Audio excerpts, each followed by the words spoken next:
Magandang umaga po, Opo. Sir Ted. Opo. Opo, magandang umaga din po sa ating mga nakikinig. Opo. At ako po ay nagagalak sa inyo sa pagkakaroon ng isang oportunidad na mailahad naman po yung aming mga salubin sa ating pong transport.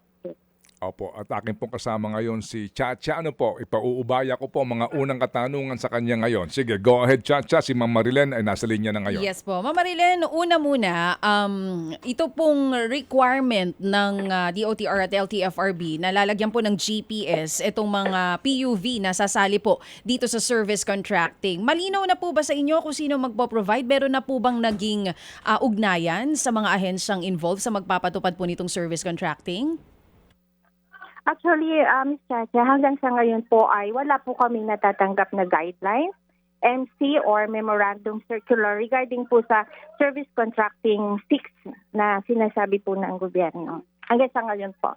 So, wala pa pong ugnayan sa inyo. Even nung nilabas po nila itong balitang ito, wala pong kumukontak sa grupo ninyo? Kami po ay umaasa lamang po sa mga inilalabas na mga balita, sa mga news regarding po dito. Pero sa katotohanan po, wala pa po talagang guidelines regarding sa service contracting. Oo. Ngayon po na may bagong balita na sinasabi na ito pong mga GPS devices ay magiging requirement para sa mga sasali po dito sa service contracting. Ano pong reaksyon ninyo, Miss Marilen? Sa aking pong experience, Miss Chacha, is talaga pong requirements since service contracting 1 to 5, may requirements po talaga na GPS. So ito pong sa kasalukuyan po kasi na nasa crisis po tayo, kumbaga kailangan po talaga namin yung tulong ng gobyerno para ma-provide po yung ating GPS. Kasi alam naman din naman natin na ito po ang magbibigay ng tamang report at tamang takbo ng ating mga units na ma-provide natin ng para sa serbisyo ng ating mga commuter. Oo. Miss Marilen, para lang po mas malinaw din sa mga nakikinig at nanonood sa atin, sa grupo po ba ninyo itong mga sasakyan na kasama sa kooperatiba ninyo? Sa ngayon po ba, ilang porsyento na ang may GPS? At baka pwede nyo pong maipaliwanag sa amin, magkano po ba ang cost nito? Isang bilihan lang po ba ito or may monthly rent pa po ito? Ang ating pong mga modernized unit ay may naka-built-in na po na GPS. Ito po ay namomonitor kung nasaan po yung ating mga modern. Pero ang ating pong mga traditional unit ay wala pa po talagang nakalagay na GPS po dyan. Ang isa po nung nakaraang ako po ay magsasalita regarding sa GPS noong nakaraang service contracting 5. Opo. Ang naging cost po ng amin pong per unit ng aming GPS ay 6,800. Kaya ko po yun in-avail, which is half noon ay ipoprovide po namin para po kami ay makabitan, ay dahil sa kadahilan ng, kumbaga, one-time payment po yun. Kumbaga, kahit na 6 months bago umandar or magkaroon ng realization yung service contracting, yan naman po ang magiging payment. Ang nangyari po kasi, sinisingil po kami from the time na i-provide or ikabit yung aming GPS sa aming mga traditional jeepneys, ay 6 months pa po bago kami umandar, sinisingil po kami ng another 6 months, which is 500 pesos per month. Hindi po namin nakayanan dahil 6 days lang po ang aming service contracting 5. Kaya hanggang sa ngayon may utang po kami sa GPS. Kaya kami po ay nananawagan sa ating mga provider na kung tulong po ninyo sa aming nasa marginalized group.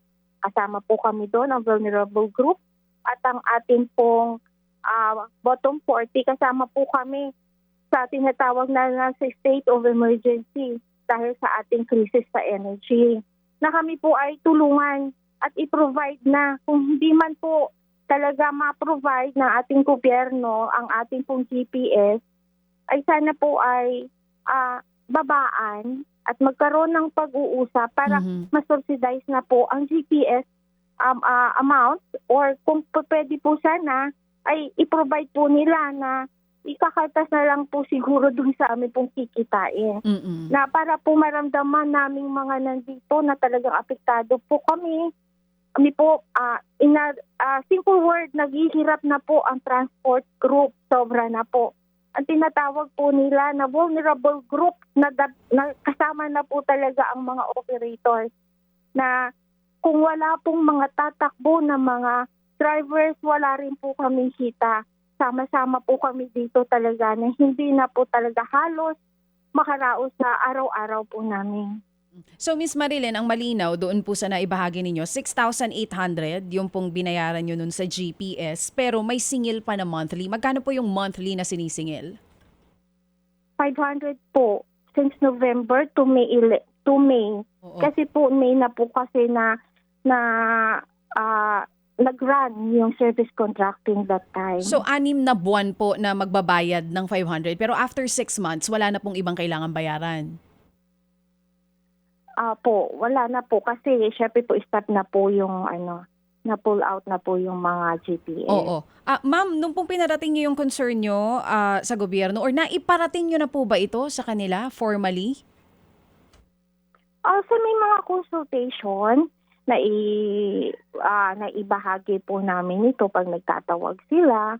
Kaya by this time naman po, nag-aasa po kami na matugunan naman po yung amin pong hinaing tungkol dito na maka-provide sa amin ng assistance ng tungkol dito. At sana po ang ating pong service contracting ay magsama-sama po. Lahat po sana wala ng grupo, wala ng kung sino unang magsisimula. Sabay-sabay po natin kasi ramdam po natin talaga na yung hirap. As soon as possible po sana dahil napakalaking tulong po sa kooperatiba, sa drivers operators ng programang ito ng gobyerno, lalo na sa panahon na to na talagang halos hindi na po talaga masapat or wala na po talagang, hindi ko masabi kung makaiba talaga. Talagang sobra na po.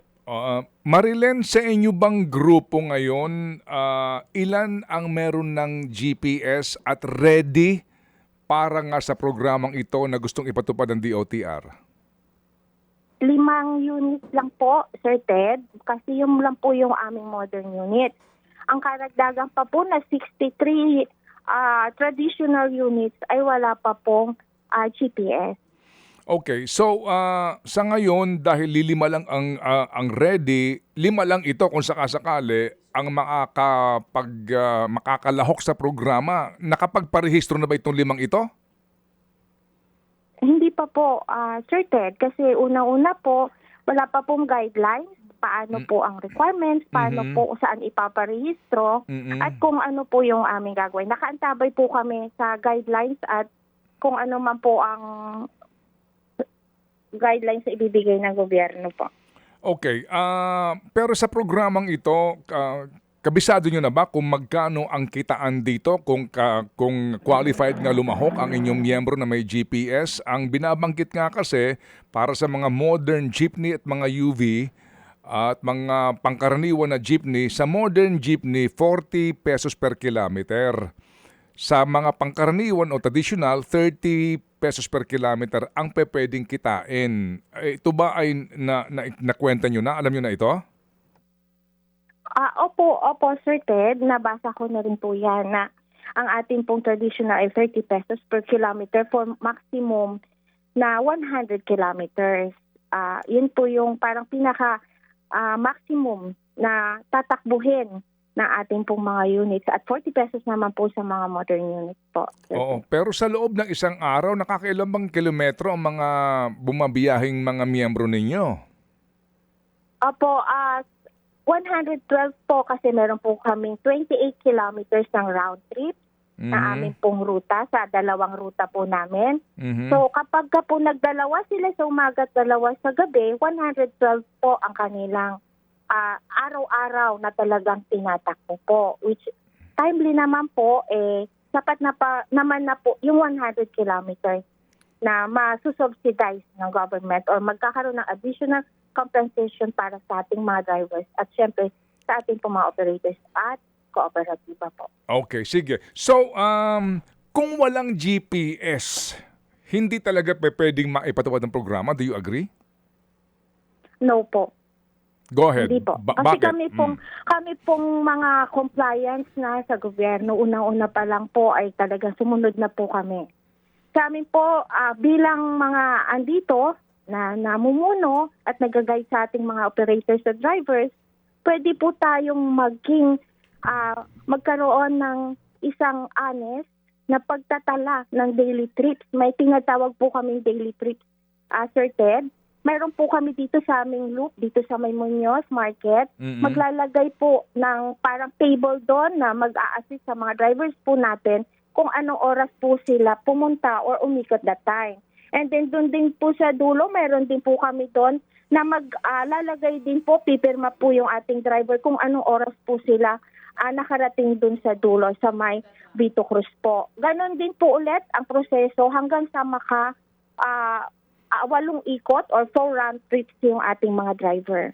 Pwede po natin yung ipasa, pwede po natin yung i-consolidate, pwede po natin gawa ng mas precise at mas accurate na trip ledger yung ating mga jeepneys. Oo. Kumbaga, doon sa usapin ng pandaraya, no? Kaya nga kasi gusto ito maging automated nga para maiwasan ng pandaraya.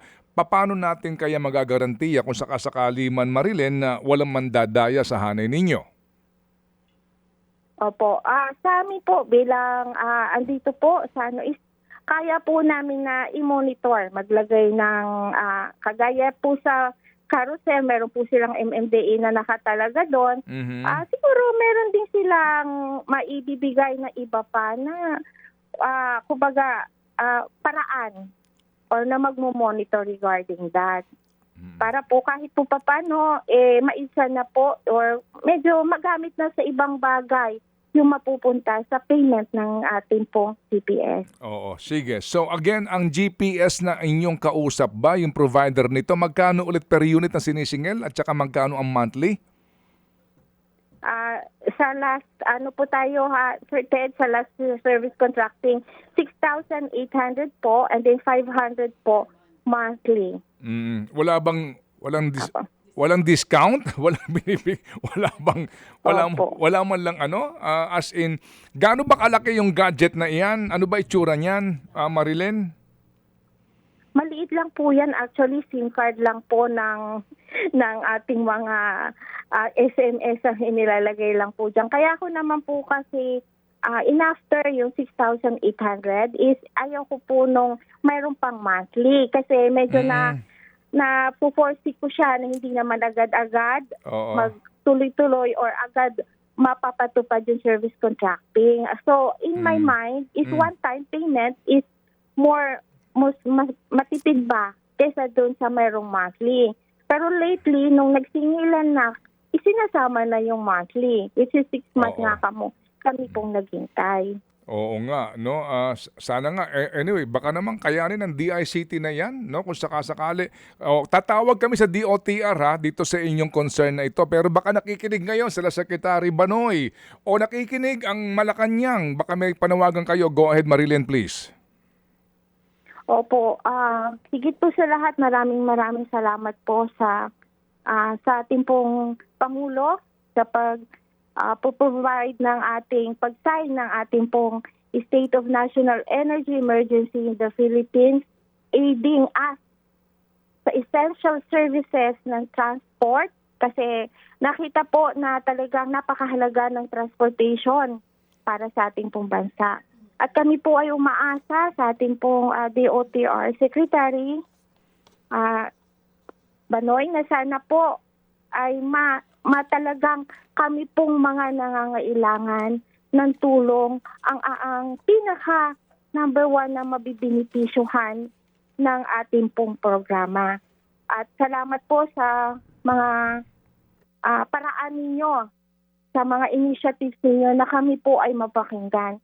Umaasa po kami sa buong kapulungan ng kooperatiba at ng korporasyon na ito pong service contracting program ay amin pong madama at mai-uplift po kagaya po ng inyo pong objective sa PTMP o yung sa Philippine Modernization Transportation Program ng Philippines, ng DOTR, LTFRB na amin pong maramdaman talaga ang inyong tulong. Sa amin pong grupo, kami po ay talagang nakikiusap at umaasa po sa inyong tulong ng 100% sa mga panahon na ito na talaga kami po ang apektado sa krisis na ito. Maraming salamat po sa opportunity na masabi po namin yung aming mga hinaing. At muli kaming tatawag, Marilen, pag meron kaming update nga dito sa inyong hinihingi nga na clarity sa programang ito. Salamat, Marilen, at mabuhay ang inyong hanay. Thank you. Marilen Helis po ang General Manager ng Road TSC. Yan po yung Responsible Operators and Drivers Transport Service Cooperative. Mga kapatid, para sa iba pang mga balita at impormasyon, sundan niyo po kami sa X, Instagram, Facebook at syempre sa TikTok, True Network PH. Mag-subscribe din po kayo sa aming YouTube channel, True Network. May website din po tayo, truenetwork.ph. At pwede nyo rin po kaming mapanood sa Channel 19 ng aming True FM TV. Lagi pa rin makinig sa radyo dito po sa 105.9 True FM dahil dito, laging true sa'yo, kapatid. Ito tayo sa totoo, tunay at tapat.